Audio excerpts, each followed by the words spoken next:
ಯಾವುದೇ ಸಭೆ ಸಮಾರಂಭಗಳಿರಲಿ ಅಥವಾ ಮನೆಯಲ್ಲಿ ಯಾವುದೇ ದೇವರ ಪೂಜೆ ಇರಲಿ ಅಥವಾ ಗೆಸ್ಟ್ ಬಂದಿರಲಿ, ಏನೇ ಆದರೂ ನಾವು ಸಾಮಾನ್ಯವಾಗಿ ಒಂದು ಸ್ವೀಟನ್ನು ಮಾಡೇ ಮಾಡ್ತೇವೆ.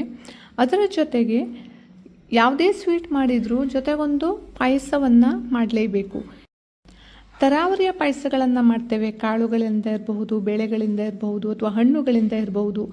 ತುಂಬಾ ರೀತಿಯಾದಂತಹ ಪಾಯಸವನ್ನು ಮಾಡ್ತೇವೆ. ಇವತ್ತು ನಾನು ಹಣ್ಣು ಹಾಗೂ ಅಕ್ಕಿಯನ್ನು ಬಳಸಿ ಒಂದು ಪಾಯಸವನ್ನು ಮಾಡ್ತಾ ಇದ್ದೇನೆ.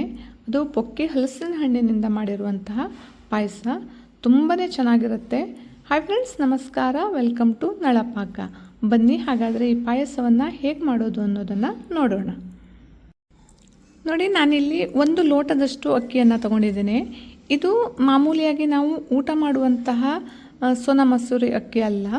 ಇದು ಸಣ್ಣ ಅಕ್ಕಿ ಅಂತ. ತುಂಬಾ ಪರಿಮಳ ಸಹ ಇರುತ್ತೆ ಈ ಅಕ್ಕಿ. ಇದನ್ನು ಪಾಯಸಕ್ಕಾಗಿಯೇ ಜಾಸ್ತಿಯಾಗಿ ಉಪಯೋಗಿಸ್ತಾರೆ. ಇದು ಊಟ ಮಾಡೋದಕ್ಕೆ ಅಷ್ಟು ಚೆನ್ನಾಗಾಗಲ್ಲ. 1 ಲೋಟ ಅಕ್ಕಿಯನ್ನು ತಗೊಂಡಿದ್ದೇನೆ. ಇದನ್ನು ಚೆನ್ನಾಗಿ ತೊಳೆದುಕೊಳ್ತೇನೆ. ಹಾಗೆ ಈ ತೊಳೆದಿಟ್ಕೊಂಡಿರುವಂತಹ ಅಕ್ಕಿಗೆ ಬೇಯಲಿಕ್ಕೆ ಬೇಕಾಗುವಷ್ಟು ನೀರನ್ನು ಹಾಕ್ಕೊಂಡು ಇದನ್ನು ಕುಕ್ಕರ್ನಲ್ಲಿಟ್ಟು ಒಂದು 4 ರಿಂದ 5 ವಿಸಿಲನ್ನು ಕೂಗಿಸ್ಕೊಳ್ತೇನೆ. ಇದು ಗಟ್ಟಿ ಇರಬಾರ್ದು, ಅನ್ನ ಸ್ವಲ್ಪ ಮಿದುವಾಗಿ ಆಗಬೇಕು. ಹಾಗಾಗಿ ಸ್ವಲ್ಪ ನೀರನ್ನು ಸಹ ಜಾಸ್ತಿನೇ ಹಾಕ್ಕೊಳ್ಬೇಕು. ಹಾಗೆ ಒಂದು ಮಿಕ್ಸಿ ಜಾರಿಯನ್ನು ತೊಗೊಂಡಿದ್ದೀನಿ. ಇದಕ್ಕೆ ಹಸಿ ತೆಂಗಿನಕಾಯಿ ತುರಿಯನ್ನು ಹಾಕ್ಕೊಳ್ತೇನೆ. ಇದಕ್ಕೆ ನಾನು ಯಾವುದೇ ಏಲಕ್ಕಿ ಯಾವುದನ್ನು ಬಳಸ್ತಾ ಇಲ್ಲ ಪರಿಮಳಕ್ಕೆ. ಯಾಕಂತಂದರೆ ಹಲಸಿನ ಹಣ್ಣು ಪರಿಮಳ ಇರುತ್ತೆ, ಹಾಗೆ ಸಣ್ಣಕ್ಕಿನೂ ಪರಿಮಳ ಇರುತ್ತೆ. ಹಾಗಾಗಿ ಇದಕ್ಕೆ ಏಲಕ್ಕಿ ಏನೂ ಬೇಕಾಗೋದಿಲ್ಲ. ಈಗ ಕುಕ್ಕರ್ ಸಹ ಆರಿದೆ, ಅನ್ನನೂ ಸಹ ಚೆನ್ನಾಗಿ ಬೆಂದಿದೆ. ಈಗ ಈ ಅನ್ನವನ್ನು ಒಂದು ಪಾತ್ರೆಗೆ ಹಾಕ್ಕೊಳ್ತೇನೆ. ಈ ಅನ್ನಕ್ಕೆ ನೀರನ್ನು ಹಾಕಿ ಚೆನ್ನಾಗಿ ಗಂಟಿಲ್ಲದಂತೆ ಇದನ್ನು ಮಿಕ್ಸ್ ಮಾಡ್ಕೊಳ್ಬೇಕು. ಆದರೆ ಇಲ್ಲಿ ತಣ್ಣನಾಗಿರುವಂತಹ ನೀರನ್ನು ಬಳಸಬಾರ್ದು, ಬಿಸಿಯಾಗಿರುವಂತಹ ನೀರನ್ನು ಮಾತ್ರ ಹಾಕ್ಕೊಳ್ಬೇಕು. ಇಲ್ಲಾಂತಂದರೆ ಅನ್ನ ಗಟ್ಟಿಯಾಗಿಬಿಡುತ್ತೆ. ಹಾಗೆ ಇದನ್ನು ಕುದಿಲಿಕ್ಕೆ ಇಟ್ಕೊಳ್ತೇನೆ. ಈಗ ನಾನಿಲ್ಲಿ ಆಲ್ರೆಡಿ ಹಲಸಿನ ಹಣ್ಣಿನ ತೊಳೆಗಳನ್ನು ಬಿಡಿಸಿಟ್ಕೊಂಡಿದ್ದೇನೆ. ಇದು ಬೊಕ್ಕೆ ಹಲಸಿನ ಹಣ್ಣು, ಸ್ವಲ್ಪ ಗಟ್ಟಿ ಇರುತ್ತೆ. ಈ ಥರದ್ದೇ ಹಲಸಿನ ಹಣ್ಣು ಆಗಬೇಕು ಈ ಪಾಯಸಕ್ಕೆ. ಹಾಗೆ ಇದರಲ್ಲಿರುವಂತಹ ಬೀಜಗಳನ್ನು ಈಗ ತೆಕ್ಕೊಂಡು ಇದನ್ನು ಕಟ್ ಮಾಡ್ಕೊಳ್ತೇನೆ.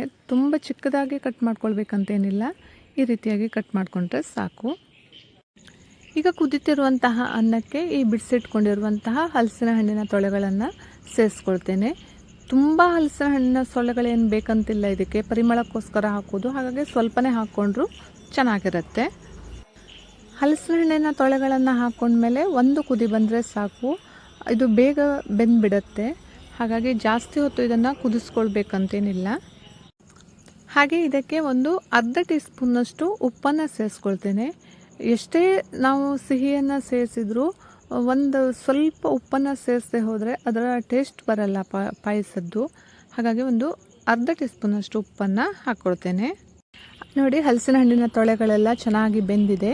ಈಗ ನಾನು ಇದಕ್ಕೆ ಒಂದು ದೊಡ್ಡ ಬೌಲ್ನಷ್ಟು ಸಕ್ಕರೆಯನ್ನು ಸೇರಿಸ್ಕೊಳ್ತೇನೆ.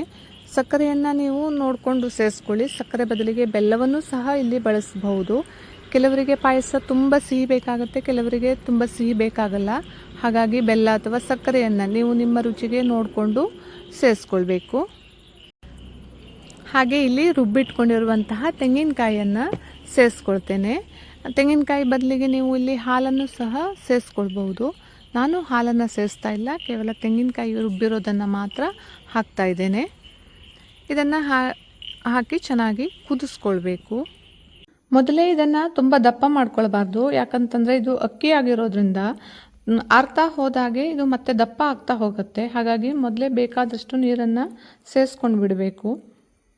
ಹಾಗೆ ಇದನ್ನು ಒಂದು 5 ನಿಮಿಷ ಚೆನ್ನಾಗಿ ಕುದಿಸ್ಕೊಳ್ಬೇಕು. ನೋಡಿ, ಇದು ಈಗ ಚೆನ್ನಾಗಿ ಕುದ್ದಿದೆ. ಇಷ್ಟು ಕುದಿದ್ರೆ ಸಾಕು. ನಾನೀಗ ಸ್ಟೋವನ್ನು ಆಫ್ ಮಾಡ್ತಾ ಇದ್ದೇನೆ.